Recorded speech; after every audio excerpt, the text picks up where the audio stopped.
മന്നം ജയന്തി സമ്മേളനം ഇന്ന് NSS ആസ്ഥാനമായ പെരുന്നയിൽ നടക്കും. NSSന്റെ ആ വേദിയിലേക്ക് രമേശ് ചെന്നിത്തല എത്തുകയാണ്. മന്നം ജയന്തി സമ്മേളനം രമേശ് ചെന്നിത്തലയാണ് ഉദ്ഘാടനം ചെയ്യുന്നത്. പ്രതിപക്ഷ നേതാവ് VD സതീശൻ ഉൾപ്പെടെയുള്ള കോൺഗ്രസ് നേതാക്കളെ മറികടന്ന് രമേശ് ചെന്നിത്തലയെ ഉദ്ഘാടകനായി ക്ഷണിച്ചത് ചർച്ചയായിരുന്നു. UDFൽ നിന്ന് തന്നെയുള്ള കോട്ടയം MP ഫ്രാൻസിസ് ജോർജിനെ മുഖ്യപ്രഭാഷകനായി ക്ഷണിച്ചതും NSSന്റെ രാഷ്ട്രീയ സൂചനകളാണെന്ന് ചർച്ചകൾ ഉയർന്നിരുന്നു. G ശ്രീജിത്താണ് വിവരങ്ങളുമായി ചേരുന്നത്. Sreejith, good morning. ഇന്ന് മന്നം ജയന്തിയാണ്. രമേശ് ചെന്നിത്തല പെരുന്നയിലേക്ക് എത്തുമ്പോൾ അതിന്റെ രാഷ്ട്രീയം ഏത് രീതിയിലാണ് കാണേണ്ടത്? അതിന് പ്രസക്തിയുണ്ടല്ലോ ഈ ഘട്ടത്തിൽ? തീർച്ചയായും ഏറെക്കാലത്തെ ഒരു അകൽച്ചയ്ക്ക് ശേഷം രമേശ് ചെന്നിത്തല പെരുന്നയിലേക്ക് എത്തുന്നു എന്നുള്ളത് മാത്രമല്ല, രമേശ് ചെന്നിത്തലയാണ് ഇന്ന് പെരുന്നയിലെ VIP എന്ന് തന്നെ പറയാം. കാരണം ഈ മന്നം ജയന്തി സമ്മേളനം ഉദ്ഘാടനം ചെയ്യാൻ തന്നെ രമേശ് ചെന്നിത്തലയെ അവതരിപ്പിക്കുന്നു എന്നുള്ളതാണ് ഏറ്റവും പ്രധാനപ്പെട്ടത്. NSS അങ്ങനെ ഓരോ മന്നം ജയന്തി സമ്മേളനത്തിനും പലതരത്തിലുള്ള രാഷ്ട്രീയ സന്ദേശങ്ങൾ നൽകുന്ന ഒരു രീതി ഉണ്ടാകാറുണ്ട്. നേരത്തെ ശശി തരൂരിനെ അങ്ങനെ ഉയർത്തിക്കൊണ്ടുവന്നതും വലിയ ചർച്ചയായിരുന്നു. എന്തായാലും ഇണക്കവും പിണക്കവും ഒക്കെ NSSുമായിട്ടുള്ളത് പല ഘട്ടത്തിലും പല നേതാക്കളുമായിട്ടും നമ്മൾ കണ്ടിട്ടുള്ളതാണ്. രമേശ് ചെന്നിത്തല NSSന് ഏറ്റവും പ്രിയപ്പെട്ട നേതാവായിരുന്നു. ഉമ്മൻചാണ്ടി സർക്കാരിൽ ആഭ്യന്തര മന്ത്രി സ്ഥാനത്തിന് വേണ്ടി NSS ആണ് രമേശ് ചെന്നിത്തലയെ കൊണ്ടുവന്നത് എന്ന് തന്നെ പറയാം. താക്കോൽ സ്ഥാനത്ത് ഒരു നായർ വേണം എന്ന സുകുമാരൻ നായരുടെ പ്രസ്താവന അന്ന് വലിയ രീതിയിൽ ചർച്ചയാകുകയും ഒടുവിൽ അതിന് ഉമ്മൻചാണ്ടി ഉൾപ്പെടെയുള്ള UDF നേതൃത്വം വഴങ്ങുകയും ചെയ്ത ചരിത്രമുണ്ട്. പക്ഷെ പിന്നീട് NSSുമായി രമേശ് ചെന്നിത്തലയുമായുള്ള അകലം വർദ്ധിച്ചു.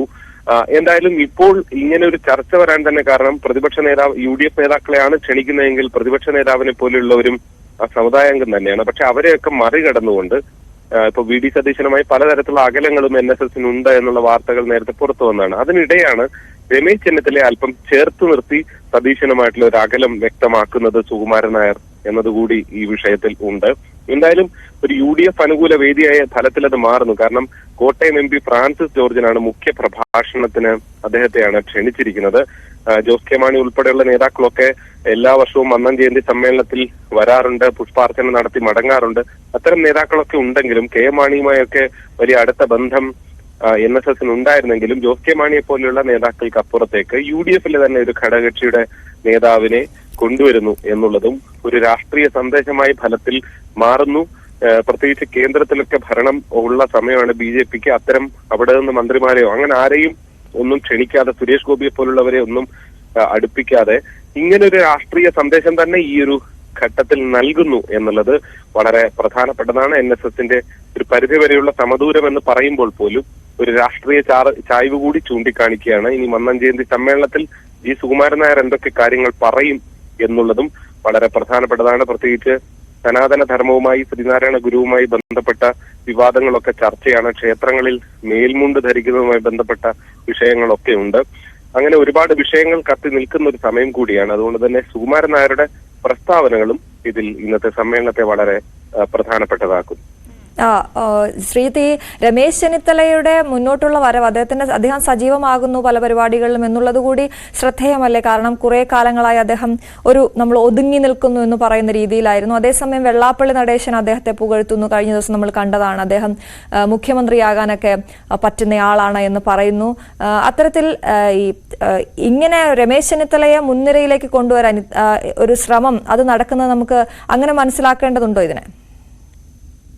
തീർച്ചയായും രാഷ്ട്രീയത്തിൽ അത്തരം ചില നീക്കങ്ങൾ ഉണ്ടായി കാണാറുണ്ട്. എന്തായാലും വളരെ പെട്ടെന്ന് രമേശ് ചെന്നിത്തലയുടെ പേര് കൂടുതൽ ചർച്ചയാകുകയും NSS അങ്ങനെ ക്ഷണിക്കുന്നു. NSS മാത്രമല്ല, ഇങ്ങനെ പല പരിപാടികളിൽ, പ്രത്യേകിച്ച് SNDPയുടെ പരിപാടികളിൽ, അതല്ല ചില മുസ്ലിം സാമുദായിക സംഘടനകളുടെ പരിപാടികളിലൊക്കെ രമേശ് ചെന്നിത്തല അടുത്തിടെ ഉദ്ഘാടകനായി വരുന്നുണ്ട്. ഇതൊരു വലിയ രാഷ്ട്രീയ സന്ദേശമായി മാറുമോ എന്നുള്ളത് തീർച്ചയായും കാത്തിരിക്കണം. പക്ഷേ രാഷ്ട്രീയ നീക്കങ്ങൾക്ക് എത്ര കാലം അതിന് ആയുസ് ഉണ്ടാകും എന്നുള്ളതും നമ്മൾ ചർച്ച കാണേണ്ട ഒരു വിഷയമാണ്. നമുക്കറിയാം, ശശി തരൂരിൻ കേരളത്തിലെ എല്ലാ ബിഷപ്പുമാരെയും ഒക്കെ കണ്ട് അതിന് പിന്നാലെ NSS ആസ്ഥാനത്തൊക്കെ സ്വീകരണം നടക്കുന്ന ഒരു സമയമുണ്ടായിരുന്നു. ഫലത്തിൽ അന്ന് ചർച്ചയായിരുന്നത് ശശി തരൂർ കോൺഗ്രസിന്റെ അടുത്ത മുഖ്യമന്ത്രി സ്ഥാനാർത്ഥിയാകുമോ എന്നുള്ളതായിരുന്നു. പക്ഷെ ആ ചർച്ചയ്ക്ക് ഒരുപാട് ആയുസ് ഉണ്ടായിരുന്നില്ല. കോൺഗ്രസിലെ ഒരു പക്ഷം അത്തരമൊരു നീക്കം ഇപ്പോഴും ആഗ്രഹിക്കുന്നവരുണ്ട്. അത്തരം നീക്കങ്ങളൊക്കെ നടന്നിരുന്നു. അതുകൊണ്ട് തന്നെ ഇതിപ്പോ ഒരു നീക്കമായി നമുക്ക് ഒരുപക്ഷെ സംശയിക്കാൻ കഴിയുന്ന സാഹചര്യമാണുള്ളത്. പക്ഷെ അത് എത്ര കാലം എങ്ങനെയൊക്കെ മുന്നോട്ട് പോകും എന്നുള്ളത് ഇനിയുള്ള ദിവസങ്ങളിലെ രാഷ്ട്രീയം കൂടി വന്നാൽ മാത്രമേ മനസ്സിലാകുകയുള്ളൂ. പ്രത്യേകിച്ച് ഒരു കാര്യം ഉറപ്പാണ്, രമേശ് ചെന്നിത്തല കോൺഗ്രസിൽ ഒന്നുകൂടി പ്രത്യക്ഷത്തിൽ സജീവമാകുന്നു. അദ്ദേഹം സജീവമായിരുന്നു, പക്ഷേ ഒന്നുകൂടി പ്രധാനപ്പെട്ട ചില രാഷ്ട്രീയ നീക്കങ്ങളിലൂടെ കൂടി സജീവമാകുന്നു എന്ന് വേണം ഈ സമ്മേളനങ്ങൾ, ഇത്തരം പരിപാടികളിൽ നിന്ന് നമുക്ക് വായിച്ചെടുക്കേണ്ടത്. ശരി, ജി ശ്രീജിത്താണ് വിശദവിവരങ്ങൾ നൽകിയത്.